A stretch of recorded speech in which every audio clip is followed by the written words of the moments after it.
সব দুঃখ কি শুধু আমারই হয়? আমি বুঝি না ভাই, ভালো সময়টা আমার এত কম কেন? যখন একটু ভালো থাকি তখনই দুঃখ এসে আমাকে একদম আষ্টে পৃষ্ঠে ধরে। আমার জীবনে ভালো সময়টা খুব কম, সবকিছুতেই মনে হচ্ছে ব্যর্থ। যখনই একটু সুখের সন্ধান পাই সেখানেই দুঃখ হাজির। আসলে ভাই, দুঃখ আমার পিছু ছাড়ে না। আমি কখনোই ভালো থাকতে পারলাম না।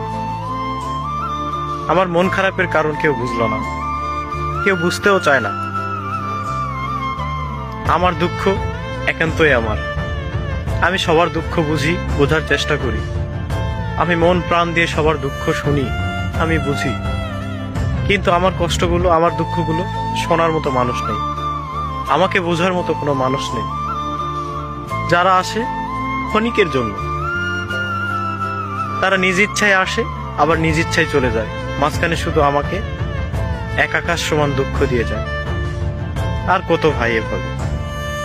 আমি যতবার মানুষকে বিশ্বাস করেছি ঠিক ততবারই আমি ঠকেছি। তবে ঠকার পরেও একটা শান্তি লাগে, সেটা হচ্ছে নিজের মনকে আমি বুঝাতে পারি যে আমি কাউকে ঠকাইনি। একটা কথা কি জানেন, আমি বিশ্বাস করে হেরে যেতে চাই, তবে প্রতারণা করে জয়ী হতে চাই না। দুঃখ আমার পিছু ছাড়ে না।